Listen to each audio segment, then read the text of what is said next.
आई है। और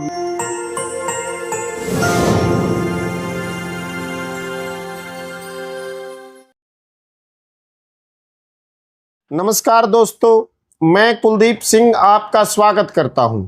आज हम बातचीत करेंगे अनुबंधित अध्यापकों की तकलीफों पर, समस्याओं पर। अनुबंधित अध्यापक, जिन्हें गेस्ट टीचर भी कहा जाता है, पिछले दिनों माननीय उच्च न्यायालय ने फैसला दिया कि गेस्ट टीचर को पक्का किया जाए। इस मांग को लेकर गेस्ट टीचर निरंतर धरने पर हैं। अनुबंधित अध्यापक लघु सचिवालय कुरुक्षेत्र के बाहर निरंतर पड़ाव डाले हुए धरने पर बैठे हुए हैं। उनकी डिमांड है कि हमें पक्का किया जाए। पक्का किया जाना उनका एक संवैधानिक अधिकार है। और इसी विषय पर बातचीत करने के लिए हमारे बीच मौजूद है पूर्व अध्यापक नेता और वर्तमान में किसान नेता मास्टर चांद जी। मास्टर चांद एक जाना पहचाना नाम है, जो पिछले कई दशकों से अध्यापकों को संगठित करने में जुटे रहे, जो हरियाणा राज्य के अध्यापक संघ, जिसे हरियाणा विद्यालय अध्यापक संघ भी कहा गया, उसके जींद जिला के अध्यक्ष रहे, जिला सचिव रहे और वर्तमान में वे अखिल भारतीय किसान सभा के जिला अध्यक्ष हैं जींद के। उनसे हम इस पूरी मसले पर बातचीत करेंगे। नमस्कार मास्टर जी। नमस्कार जी। आपका चैनल पर स्वागत है मास्टर जी। आपके चैनल का और आपके दर्शकों का भी बहुत बहुत धन्यवाद करते हैं कि आप जो है ना एक बहुत विशेष मुद्दे को लेकर जो है आप यहाँ पहुँचे हैं। तो मास्टर जी, जो ये अनुबंधित अध्यापकों का जो मसला और सवाल है, अभी कोर्ट ने भी डिसीजन दिया अब इनको पक्का किया जाए। और आप भी लंबे समय तक अध्यापक रहे, आपने अध्यापकों को संगठित भी किया, आप लोगों ने आंदोलन करके सरकार से पॉलिसियां भी बनवाई और अध्यापकों को पक्के भी करवाया। ये असल में ये कौन है जी अनुबंधित अध्यापक, ये गेस्ट टीचर, और इनको सरकार क्यों नहीं पक्का कर रही? वैसे तो एक, क्योंकि ये काफ़ी लंबी कहानी है। अगर आपको याद हो, हुड्डा साहब के टाइम पे जो है ना एक स्थायी भर्ती के लिए काफ़ी वैकेंसी निकाली गई थी एजुकेशन डिपार्टमेंट में हर सब्जेक्ट के लिए, परंतु बदकिस्मती से वो पंजाब यूनिवर्सिटी में सिलेक्शन का सारा कुछ कागजात वगैरह और वो सौंपने के बाद वो सिरे नहीं चढ़ सकी। और उसके बाद एक नया आदेश जो है पारित किया गया कि काम चलाने के लिए स्कूलों में बच्चों की पढ़ाई प्रभावित ना हो, इसके लिए एक टेम्परेरी जो है वो एक प्रबंध किया गया था, जिसने हम गेस्ट अध्यापक के रूप में या गेस्ट फैकल्टी के रूप में आज जानते हैं।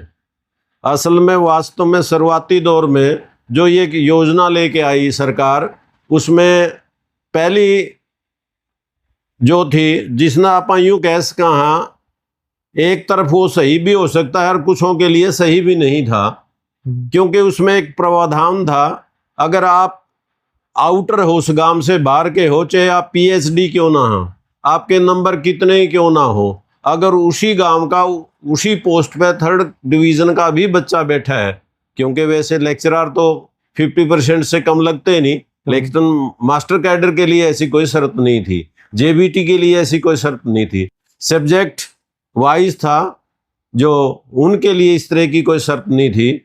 तो उसी गांव के बच्चे को प्राथमिकता थी। मतलब सिलेक्शन का जो पैमाना बनाएगा, मेरिट, वो विलेज लेवल पर बनाई गई। यस, ये क्योंकि वैसे तो ये था कि मेरिट पे ही उसका सिलेक्शन होगा, लेकिन उस गांव से बाहर का कोई बच्चा, कितने ही मेरिट का बच्चा हो, अगर उसके कंपटीशन में अगर उसी गांव का बच्चा उसी पोस्ट के लिए अप्लाई करता है, तो उसी गांव के बच्चे को प्राथमिकता मिलेगी, उसकी सिलेक्शन। लेकिन ये मतलब तय तो सरकार ने किया जी, सिस्टम सरकार ने किया था। उनमें लगने वाले अध्यापकों का तो कोई दोष नहीं जी। नहीं, ये मैकेनिज्म तो सरकार ने तय किया जी, बिल्कुल ऊपर से हिदायत थी। ये तो सरकार ने एक पॉलिसी बनाकर और बेकायदा लिखित में ये सारे स्कूलों में, क्योंकि मैं भी इसका भुक्तभोगी हूँ। अच्छा, उस टाइम पे क्योंकि मैं बाणा ब्राह्मणा में पोस्टेड था, हमारे सामने जब ये बातें आई, और एक बार तो क्योंकि मैं कार्यकारी मतलब प्रिंसिपल के रूप में कार्य कर रहा था, तो उस टाइम मेरे सामने भी ये समस्या आई थी।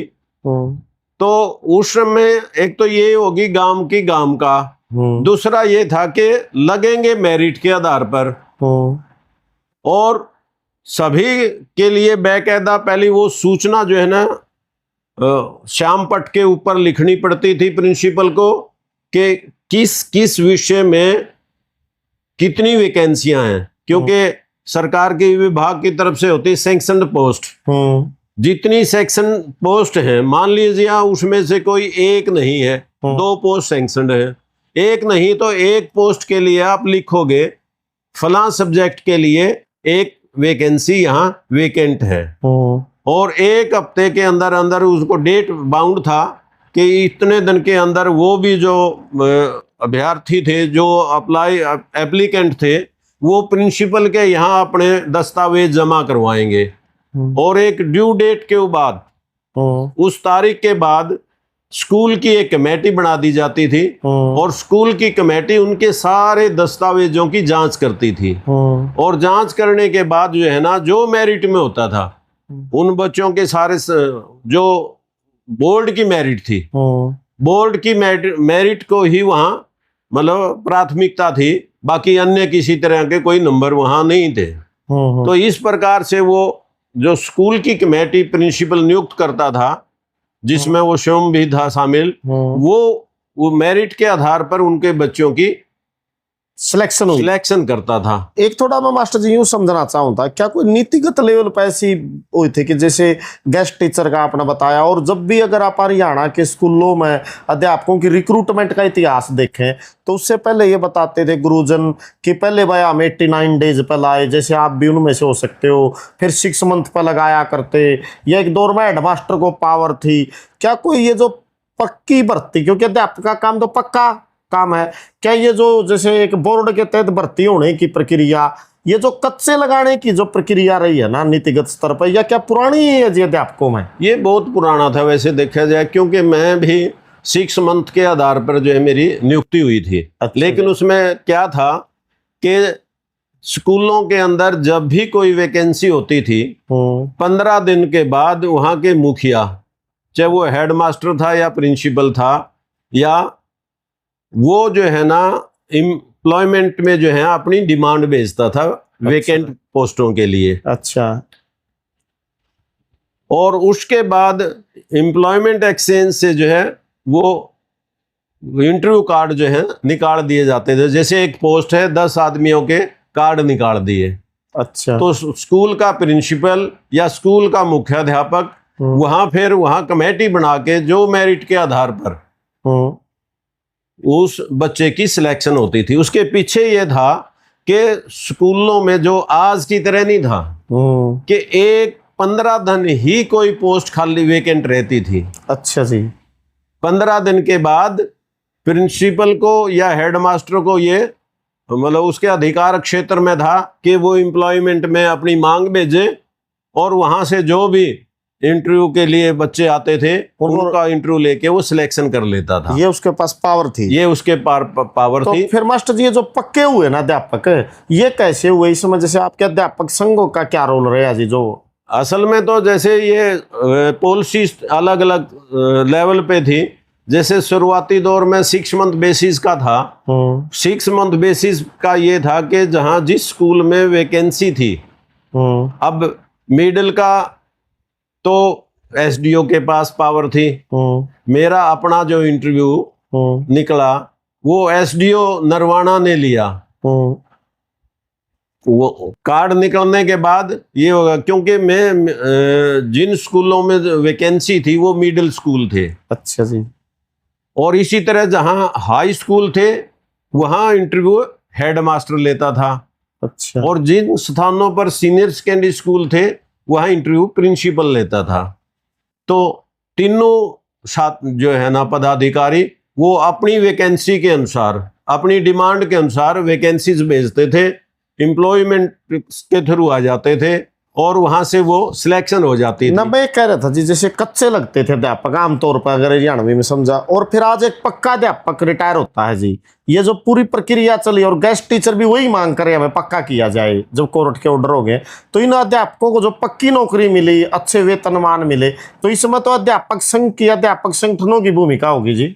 उसके बाद मैं ये इसी बात पे आना चाह रहा था कि जब इस तरह की वैकेंसियों की भर्ती होने लगी, क्योंकि वो कहते हैं ना, कोई भी असंतुष्ट अध्यापक बच्चों को संतुष्ट नहीं कर सकता। सही बात है। क्योंकि जो 6 मंथ पे आए या 89 डेज के आधार पर आए या 42 डेज के आधार पर आए, जो भी कच्ची नौकरियों के पे आए बच्चे, मैं मतलब अपना स्वयं उदाहरण देता हूं। जब यूं दिखता था रोड के ऊपर कोई पेंट वाले आदमी ने जो है ना स्कूल के गेट में प्रवेश किया था, मेरा हाथ बोर्ड पे ही रह जाता था, कहीं स्थायी अध्यापक ना आ गया हो, तेरी छुट्टी होने का टाइम नहीं हो गया हो। क्योंकि उसके आने के बाद पहले से ही था ये, अगर स्थायी अध्यापक कोई आएगा तो वो अतिथि अध्यापक चला जाएगा। अच्छा जी। और शुरुआती दौर में तो और भी मतलब बुरा वो था, वो जितने पीरियड लेता था पीरियड के हिसाब से ही उसको पेमेंट की जाती थी। ये भी एक शोषण था मास्टर जी, बहुत बड़ा शोषण था। इसी के ऊपर जो है जो अध्यापक संघ जो सर्व कर्मचारी संघ से एफिलिएटेड था, इसको बड़े बाखूबी जानता था। और क्योंकि इस तरह की भर्ती पहले भी हुई थी, तो अध्यापकों में तो ये 6 मंथ पर ये बात की बात है, लेकिन 1982 में 2 साल के आधार पर SKS ने एक लड़ाई लड़के एक पॉलिसी बनवाकर जितने भी कच्चे कर्मचारी थे, पहली बार 1982 के अंदर 2000 मतलब काफी बच्चे जो है ना वो कर्मचारी स्थायी नियुक्ति हुई उनकी, फिर बाद में परमानेंट हुए 82 में पहली बार जी। अच्छा। उसके बाद जैसे हम 6 मंथ वाले थे वो हजारों की संख्या में थे हम, और इसी प्रकार से हजारों की संख्या में दूसरे विभागों के कर्मचारी भी थे। फिर पॉलिसी बनी 1986 में, 1/11/1986 में फिर हजारों हजार कर्मचारी, जिसमें अध्यापकों की संख्या सबसे ज्यादा थी। अच्छा। एक विभाग के आधार पर अगर हम बात करें तो वो फिर पक्के हुए, वो भी नियमित हुए। इस प्रकार से ये लड़ाई, क्योंकि शुरुआती दौर में सर्व कर्मचारी संघ के गठन के बाद ये और तेज हुई। पहले अध्यापकों का संगठन भी बहुत मजबूत था, और जो कच्चे अध्यापक होते थे उनकी लड़ाई उनके मतलब नंबर 1 पर रहती थी, दूसरी मांगों के अलावा, कि रोजगार जो है, जब काम स्थायी है, क्योंकि किसी भी रेगुलर काम पर सुप्रीम कोर्ट की भी रूलिंग है। अच्छा जी। अगर लगातार चलने वाला प्रोसेस में कोई कार्य है, उस पर अस्थायी भर्ती नहीं हो सकती। अच्छा, कोर्ट का डिसीजन है जी। हाँ, ये एक रूलिंग है सुप्रीम कोर्ट की भी सरकारों को, जो कार्य लगातार प्रोसेस में चलने वाला हो, क्योंकि एजुकेशन तो एक ऐसा मतलब कार्य है जिसका प्रोसेस लगातार चलता है, उसमें कोई ब्रेक की संभावना नहीं है, और इसलिए उसमें ब्रेक नहीं होना चाहिए, उसमें कच्ची मतलब टेम्परेरी सर्विस नहीं होनी चाहिए। लेकिन सरकारों ने गाए बगाए अपनी ऐसी पॉलिसियां भी बनाई जिसके आधार पर कच्ची भर्तियां होती रही, परंतु इसी प्रकार से कर्मचारियों के दबाव में लगातार सरकार ने, हरियाणा सरकार में ही 10 बार 2 साल के आधार पर जो है अध्यापक भी और दूसरे कर्मचारी भी पक्के हुए। अच्छा जी। ये पहला बैच था हरियाणा में अतिथि अध्यापकों का, जो बदकिस्मती से पक्के नहीं हो पाए। सिर्फ गेस्ट टीचर ही नियमित नहीं हो पाए, वरना उससे पहले जो भी अध्यापक लगे वो सभी नियमित हुए। 82 डेज के आधार पर, 42 दिन के आधार पर लगे वो भी हुए, 89 डेज के आधार पर लगे वो भी हुए, 6 मंथ के आधार पर लगे वो भी हुए। मतलब 10-15 साल से ज्यादा समय लिया जी। 2005 में जो है ना इनकी भर्तियां 2005 और 6 में हुई थी, तो फिर इनसे दशक बीत गए जी इनके। हाँ, देखो आप अंदाजा लगाओ, 20-21 साल उन्होंने अपनी सारी जुबानी जो है ना अतिथि अध्यापकों ने स्कूलों में लगा दी। और अब जब समय आया, सरकार ने, कोर्ट ने फैसला भी दे दिया, और उसके बावजूद सरकार उनको पक्का नहीं कर रही। ये मतलब बड़े दुख की बात है, क्योंकि सुप्रीम कोर्ट भी, हाई कोर्ट भी पक्का करने की सिफारिश कर चुका है। तो इन्हें अब ये सरकार की कमी है जी, माननीय नायब सैनी की सरकार की कमी है जो इनको पक्का नहीं कर रही जी। बिल्कुल, असल में तो शुरुआती दौर में ही ये जो है ना, कई बार हम प्रो गवर्नमेंट के जो संगठन होते हैं, क्योंकि मुझे लालच है किसी तरह मैं पक्का हो जाऊं, और सरकार की नीयत ये रहती है कि किसी तरह, खासकर जो है ना बीजेपी की जब सरकार आई तो ये किसी तरह से पक्के ना हो। और उसके लिए क्या करते हैं, अब मैं उदाहरण दूंगा आपको। अतिथि अध्यापकों ने अध्यापक संघ के साथ मिलकर जींद के अंदर एक बहुत बड़ी रैली की थी। अच्छा जी। सांझी रैली अध्यापकों की, बहुत बड़ी रैली, मतलब बहुत बड़ी रैली मैं कहूंगा, वो जींद में हुई। और उसका कारण क्या था कि मांगेराम गुप्ता जी उस समय जो है ना शिक्षा मंत्री होते थे, और उन्होंने कह दिया था कि अतिथि अध्यापकों का अब ज्वाइन नहीं करवाया जाएगा। अच्छा जी। जैसे छुट्टियां चलती हैं, छुट्टियों के बाद इनको ज्वाइन नहीं करवाया जाएगा।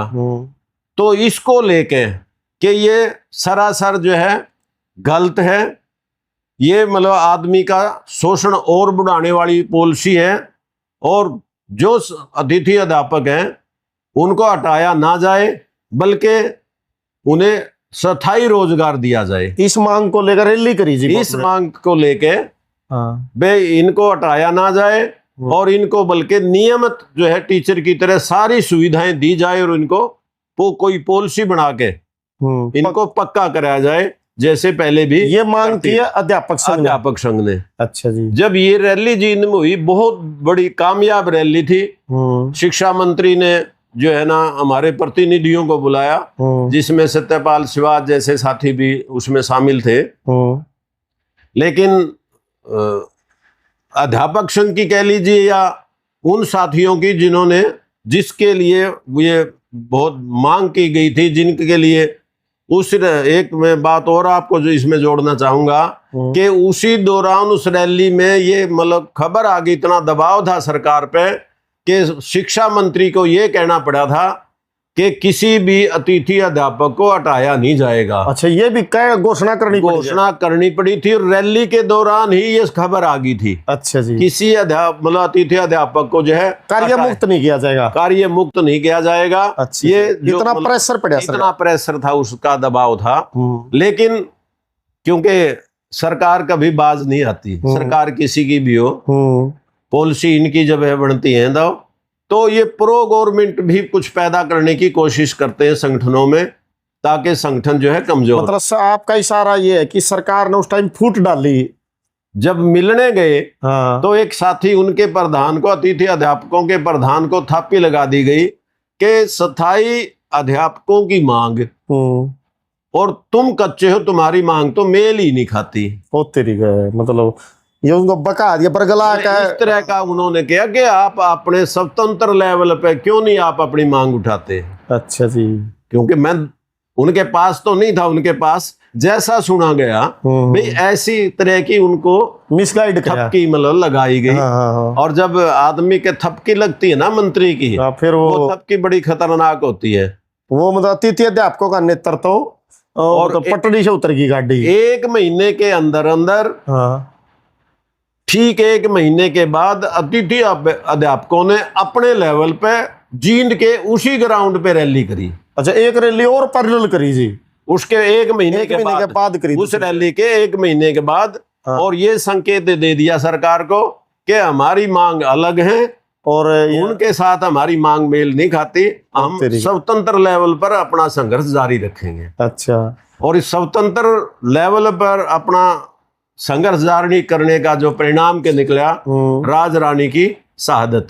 ओहो, हाँ, मतलब एक अध्यापिका की शहादत हुई, उसने कुर्बानी देनी पड़ी। बिल्कुल। रोहतक के अंदर गोलियां चली, जिसके अंदर बहन राज रानी जो है वो शहीद हुई। पुलिस की गोलियों से उसकी हत्या हुई। हम तो हत्या कहेंगे, क्योंकि वहां अगर उस टाइम भी अगर अध्यापक संघ के सत्यपाल शिवाज बलबीर जी जैसे साथी ना पहुंचते तो उनकी वीडियोग्राफी कभी नहीं होती, मेडिकल बोर्ड कभी नहीं बैठता। अच्छा जी, वो भी मीडिया में यह खबर आ चुकी थी कि राज रानी की मौत किसी असामाजिक तत्व के द्वारा चलाई गई गोली से हुई है। मतलब सरकार उसको भी जिम्मेवारी से दूर हट रही थी। तो इतना ज्यादा दबाव था उस टाइम पे। लेकिन इन साथियों ने जाके चारों तरफ से जब अध्यापक संघ का दबाव पड़ा तो सरकार को जो है, क्योंकि एक टीचर की जो है ना अध्यापिका की मौत हो चुकी थी, उस दबाव में मेडिकल बोर्ड भी गठित करना पड़ा, उसकी वीडियोग्राफी भी करनी पड़ी और ये अनाउंस भी करना पड़ा कि इनकी मृत्यु जो है ना लंबे समय तक खून बहने के कारण, जो रबड़ की गोली लगी लंबे समय तक उठाया नहीं गया, उसको उपचार उपलब्ध नहीं करवाया गया और ज्यादा खून बह जाने के कारण इसकी मौत हुई। तो सरकार ने इसको माना, लेकिन उस दबाव में जो निर्णय अतिथि अध्यापकों को लेना चाहिए था आंदोलन को जारी रखने का, शायद ये उनकी शायद पहली भूल थी और ब्लंडर मिस्टेक मैं कहूंगा, मेरी व्यक्तिगत राय है। वो कंटिन्यू रख नहीं कर पाए मूवमेंट को, क्योंकि एक बच्ची की शहादत के बाद तो मूवमेंट तो और तेज होना चाहिए था, जाना चाहिए था। बिल्कुल जी, दूसरे संगठनों का भी सहयोग लेना चाहिए था।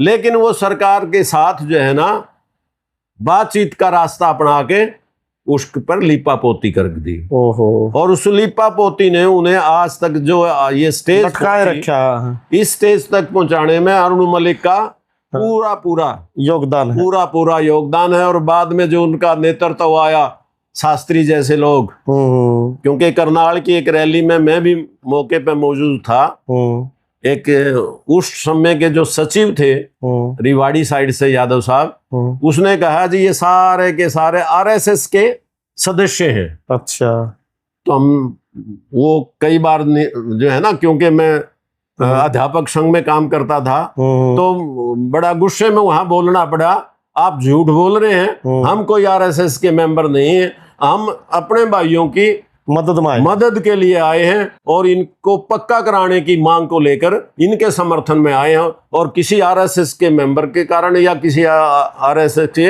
एमएलए के कारण या आरएसएस के लॉबी के कारण हम नहीं आए।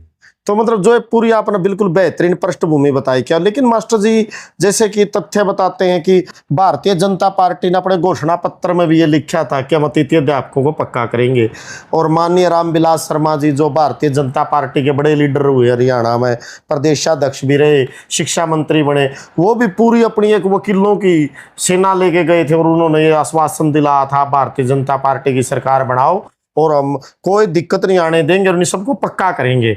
और आज मतलब बीजेपी की सरकार दूसरी बार आ ली, तीसरी बार ये बातें हो रही हैं, मतलब कितना समय मिल लिया भाजपा को, लेकिन आज भी मतलब भाजपा के मुख्यमंत्री नायब सैनी जी कोर्ट के ऑर्डर आने के बाद भी इनको पक्के नहीं कर रहे। इस पर आपका क्या कहना है भाई? जो और बल्कि इन्होंने तो कितने बकाया गए ना, अतिथि अध्यापकों पर वोट भी गिरवा लिया अपने, यू एक छल और ठगी नहीं कर रखी है अतिथि अध्यापकों के साथ बीजेपी सरकार ने। बिल्कुल आप सही फरमा रहे हैं, बिल्कुल सही फरमा रहे हैं। बीजेपी की यहाँ नींव रखने वाला बंदा था रामविलास शर्मा, और क्योंकि चुनाव के टाइम पे हर राजनीतिक पार्टी सबसे ज्यादा उन्हीं लोगों के बीच में छेंदमारी करती हैं जो डर के माहौल में हो, क्योंकि अतिथि अध्यापकों को किसी न किसी तरह अपनी नौकरी बचाने का था। सरकार किसकी आएगी नहीं आएगी, उन्होंने बेकायदा लिखित में ये वायदा कराया, अगर हमारी सरकार आती है तो पहली कलम से मैं आपको पहली कलम से पक्का करूंगा। तो वादा खिलाफी करी भाजपा ने इनके साथ। बिल्कुल रामविलास शर्मा का ये मतलब बयान था, और उसके पूरे अतिथि अध्यापकों ने बड़ा जोर शोर के साथ, क्योंकि अपनी नौकरी को स्थायी करवाने के लिए वो किसी भी हद तक जा सकते थे, कुछ साथी गए भी होंगे, लेकिन उन्होंने जो है ना लिखित में ये दिया और वो सारे गए और उनका समर्थन भी हुआ। और इस प्रकार से वायदा खिलाफी बाद में जब जीत गए, सरकार बन गई, बार बार जो मैं पहले आपको जिक्र कर रहा था करनाल का, वो इसी बात को लेके था। हमारी एक बहन जो है वहाँ महेंद्रगढ़ से थी, नाम मेरे अभी दिमाग में से उतर गया, उन्होंने मुंडन तक करवा लिया था महिला होते हुए भी। और ये थे कि रामविलास शर्मा ने हमारे साथ बहुत बड़ी गद्दारी की है, उसने अपना वायदा पूरा करना चाहिए था, क्योंकि इससे पहले सरकारों में 10 बार पॉलिसी बना के 10 बार जो है कर्मचारी पक्के हो चुके हैं। तो जब 10 बार हरियाणा सरकार कर्मचारियों को पक्के कर चुकी है, तो अतिथि अध्यापकों को क्यों नहीं। तो काफी आंदोलन बड़ा उनका चला, करनाल में धरने प्रदर्शन आमरण अनशन खूब इन्होंने लगातार वो रहे लड़ी, लेकिन वो दूरी बना के थोड़ा, क्योंकि अध्यापक संघ इस बात को समझता था कि ये तो ठीक है, लेकिन हमारी एकता के लिए इनका साथ होना भी जरूरी है, तभी हम मजबूत रहेंगे। अगर ये कड़ियां टूटती चली गई तो हमारी एकता भी जो आने वाले टाइम में कमजोर होगी। तो इसलिए हर हालत में, हर मतलब स्थान पर अतिथि अध्यापकों के साथ हमेशा अध्यापक संघ खड़ा रहा, कंधे से कंधा मिला के उनके आंदोलन में सहभागी भी रहा। तो मास्टर जी, हाँ बोलो। तो रामविलास शर्मा ने इनको जब ज्यादा दबाव पड़ा, ज्यादा होता रहा, क्या करवा दिया, विधानसभा में एक प्रस्ताव लाके, बिल लाके ये करवा दिया कि इनको कभी हटाया नहीं जाएगा। अच्छा, ये करवा दिया, पक्के तो करे हमेशा के लिए। अच्छा, पक्का होने का रास्ता भी बंद कर दिया, मतलब न्यू कह दिया भाई हटा ही नहीं जाओगे, अरे सारी उम्र खतरे कच्चे रखे जाओगे नहीं। हाँ बिल्कुल, आपने सही समझा। हाँ। जब आप विधानसभा में एक कोई बिल लेके आते हैं, हाँ। और बिल क्या कहता है कि रिटायरमेंट तक इनको सर्विस से नहीं हटाया जाएगा, लेकिन पक्का नहीं। हाँ। सुविधाएं तो मिलेंगी, हाँ। लेकिन वो नहीं पूरी जो पहले से चली आ रही है उसी तरह से इनको मानदेय वगैरह मिलता रहेगा, और कोई उनका इंक्रीमेंट का नहीं, कोई दूसरी सुविधाओं का नहीं, कोई मेडिकल नहीं। मतलब जो पक्के होने की पॉलिसी का जो आधार एक दरवाजा बनना चाहिए था, बंद करवा दिया, क्योंकि अगर ये बिल पास ना होता तो पॉलिसी बना के सरकार जो है ना उनको पक्का कर सकती थी जी। लेकिन विधानसभा में कानून बनवा दिया कि इनको हटाया नहीं जाएगा, बिल पास करने से रास्ता हमेशा के लिए बंद हो गया। लेकिन इन साथियों ने भी हिम्मत नहीं आ रही, अतिथि अध्यापक संघ के साथियों ने। आप एक बार हमारा ये मानना है, क्योंकि मैं जिला प्रधान था जींद डिस्ट्रिक्ट का, तो उस टाइम भी जब राज रानी की शहादत के टाइम पे ये था कि एक कोई यहाँ वो ट्रस्ट बनाया जाए राज रानी के उसमें स्मृति में, ताकि हर साल जो है यहाँ उनके या राज रानी की याद में कोई ना कोई कार्यक्रम कराया जावे। जैसे फर्स्ट सेकंड आने वाले को आज भी सम्मानित करते हैं, वो करते हैं। उसके सहयोग के लिए, क्योंकि वहाँ अतिथि अध्यापकों भी आना था, तो सत्यपाल शिवाज उसमें मैं भी शामिल था, और अतिथि अध्यापकों के प्रधान सचिव भी शामिल थे, हमारे और साथी भी स्टेट कार्यकारिणी के उसमें मौके पे मौजूद थे, जिसने 11 सदस्यीय वो बनानी थी। तो जब उसमें सवाल आया, एक प्रश्न कर लिया साथियों ने, भाई आपका अब तक राज रानी जब की शहादत हुई उस टाइम तक की बात कर रहा हूं मैं, आज तक की नहीं, भाई कितना पैसा आप लोगों ने अलग होने के बाद इकट्ठा कर लिया? उस टाइम उन्होंने 10 करोड़ की बात मानी थी। अच्छा जी। ओहो। फिर हमने कहा, मैंने क्वेश्चन किया था, मैंने तो नहीं लग गए हैं पैसे तो 10 करोड़, क्योंकि हम देखते हैं मेरे स्कूल में जब भी आते हैं, मैं अतिथि अध्यापक है मेरे स्कूल में, मैं वहाँ मतलब कार्यकारी प्रिंसिपल हूँ, तो वो करते हैं, भेजते हैं पैसा। बोला जी कुछ डिस्ट्रिक्ट दिन दे नहीं, आप चलो उनकी भी मान लें, राज रानी तो बहुत पहले ही मतलब जो है शहादत दे चुकी थी। उस टाइम 10 करोड़ जब उनके खर्च हो चुके थे, आर्थिक रूप में इन बच्चों ने कितना नुकसान उठाया होगा, बहुत नुकसान, इसकी कोई गणना कर ही नहीं सकता। आर्थिक कितने चंदे दिए होंगे, कितने चंदे दिए होंगे, कितनी इन्होंने लड़ाई लड़ी होंगी, और लड़ाई तो खूब है जी अतिथि अध्यापक, बिल्कुल खूब मतलब इनका शोषण हुआ वहां सरकार के द्वारा भी, पक्का ना करके।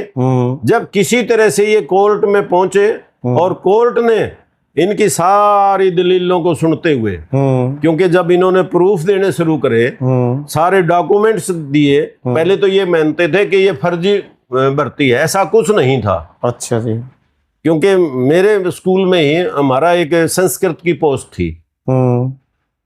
अब एक पहले ओटी होती थी, और एक दिल्ली से करते थे, एक हरियाणा से करते थे। अब जो एजुकेशन सेक्रेटरी था उसका एक लेटर था कि दोनों इक्विवेलेंट हैं, और यहाँ क्या एक पली थी न्यू ओटी वाला को प्रेफरेंस देनी चाहिए। मतलब एजुकेशन सेक्रेटरी का लेटर तो कहता है दोनों बराबर हैं। यहां तक कि शिक्षा मंत्री का भी, डीओ का भी मैसेज आया कि इस बंदे को की सिलेक्शन करनी है। जब मेरिट बनती थी दूसरे की, ये तो एलिजिबल नहीं है।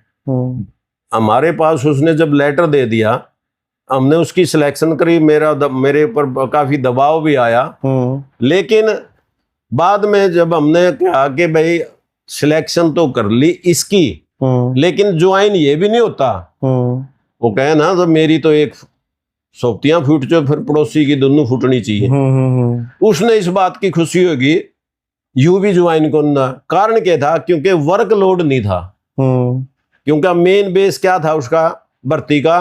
बच्चों की संख्या, लोड के आधार पर ही नियुक्तियां थी। बच्चों की संख्या थी जी, बच्चों की संख्या। हाँ। अगर वर्कलोड नहीं है तो उसकी छुट्टी। हाँ। तो क्योंकि वर्कलोड नहीं था तो उसको ज्वाइन नहीं करवा सकते थे। पोस्टें 2 थी सैंक्शनड, लेकिन वर्कलोड न होने के कारण उसको ज्वाइन नहीं करवाया गया।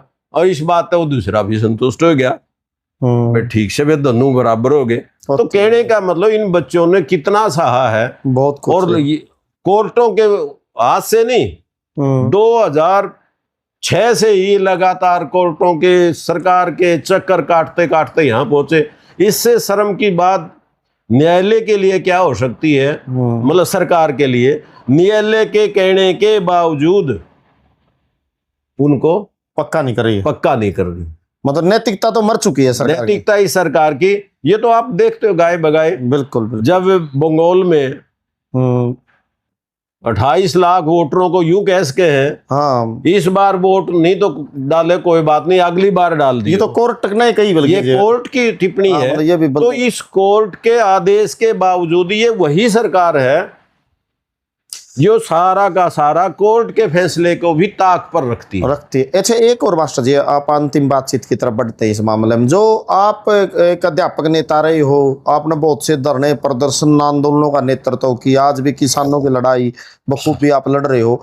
इन अनुबंधित अध्यापकों को क्या करना चाहिए जी? आप क्या इनको मतलब एक सलाह देना चाहेंगे या कोई मार्ग निर्देशन देना चाहेंगे? इस घड़ी, इस परिस्थिति में इनको क्या करना चाहिए जी? वैसे तो इसके बारे में मतलब जो इनके वकील है, they know better than us. क्योंकि अब तो एक ही बनता है, जब कोर्ट ने आदेश दे दिए, सरकार उसको लागू नहीं कर दी, तो कंटेम्प्ट ऑफ कोर्ट ही बनता है। तो साथियों को जो है ना, संघर्ष के साथ साथ, सड़क की लड़ाई के साथ साथ, मतलब अपने धरने प्रदर्शन भी मजबूत करें। हाँ। क्योंकि यहाँ प्रेशर ग्रुप भी काम करता है। चैनत का उदाहरण है अभी। बिल्कुल, हाँ। अगर देनी पड़ी गाँव को। अगर यहाँ प्रधानमंत्री का प्रोग्राम ना होता तो शायद इतनी जल्दी मान देनी, इतनी जल्दी, क्योंकि उन्होंने कह दिया किस रूप में जावांगे ये हमारी स्क्रेसी है, लेकिन ओडे पहुंचांगे ये उन्हें के साधना में पहुंचांगे, और ओडे प्रधानमंत्री तक पानी की मांग करेंगे। तो फिर उन्होंने अब सारी सरकार की जो हिदायतें थी उसके अनुसार जान दे, लेकिन कौन है कौन नहीं, सरकार ने बेरा नहीं, किसी ने बेरा नहीं कौन आए हैं। तो इस दबाव में उल्टी टी आई। बिल्कुल आई जी। तो इसी प्रकार से रोड पे संघर्ष करना बहुत जरूरी है इनके लिए, तो एकजुट होकर सबसे पहली बात। और अध्यापक संघ के साथ मिलकर करें तो और भी सोने पे मतलब संगठित अध्यापक आंदोलन का हिस्सा बने ये है। अच्छा, एक और बताऊं मास्टर जी, बड़ी नैतिक और शर्म की बात है, मैं खुद इनके धरने को कवर करने के लिए, वहां रिपोर्टिंग करने के लिए गया। लघु सचिवालय कुरुक्षेत्र में बैठे हुए हैं डीसी के ऑफिस के बाहर, वहां पर जिला प्रशासन ने धरने की बिजली कटवा दी जी। 2 दिन माथरा न खाए, देखो मतलब वहां लेटरिन के बाथरूम के ताले मतलब गेट बंद करवा दिए जी। अब इससे आप अंदाजा लाओ कैसा रुख होगा। और ये प्रशासन क्या बगैर सरकार के मतलब निर्देश कैसा कर सकता है? बड़े बिल्कुल जायज आपकी बात और बिल्कुल सही भी है। हाँ। लेकिन इस सरकार से हम कोई उम्मीद ना रखा तो बेटर मतलब है। संवेदनशीलता की उम्मीद नहीं कर सकते। संवेदनशीलता की कोई मतलब आप उठा के देखो, अब वांगचुक को अभी उठा के न, हाँ मतलब बहुत गलत हरकत की, क्योंकि दुनिया की बड़ी से बड़ी घटना उसका समाधान टेबल टॉक पर होता है। बिल्कुल, चाहे वो वर्ल्ड वार ही क्यों नहीं था, बिल्कुल जी, तब भी टेबल टॉक ही हुई। हाँ बिल्कुल, आपसी बातचीत से चीजें होती हैं। तो आपसी बातचीत, ये डायलॉग तो जारी रहने चाहिए ना। बिल्कुल, संवाद लोकतंत्र की बुनियाद है। हाँ। संवाद तो बंद होना ही नहीं चाहिए। हाँ। और ये क्या करते हैं, ये कहते हैं कि हमारी सरकार में कोई इस्तीफा नहीं, हाँ, कोई बातचीत नहीं, जो हम चाहेंगे वही होगा। मतलब तानाशाही है। और मैं तो यूं कहना भी चाहूंगा, बल्कि तानाशाही धीरे धीरे जो है ना वो दूसरे रूप में आगे बढ़ रही है, फांसीवाद की तरफ। फांसीवादी समाज और निजाम मतलब है, तानाशाही जो है धीरे धीरे उसकी तरफ बढ़ रही है। एगोसिटी इमरजेंसी का दौर है ये। अच्छा, तो खैर मास्टर जी, आपने समय दिया, आपका भी बहुत बहुत धन्यवाद। और सभी दर्शकों से भी अनुरोध है कि वो अनुबंधित अध्यापकों की इस पीड़ा को समझें, उनके संघर्ष को जानें, और हम अपने जनप्रतिनिधियों से सवाल जरूर पूछें, क्योंकि सवाल पूछना, असहमति जाहिर करना और प्रतिरोध करना, ये लोकतंत्र के जिंदा रहने के सबसे बड़े सबूत हैं।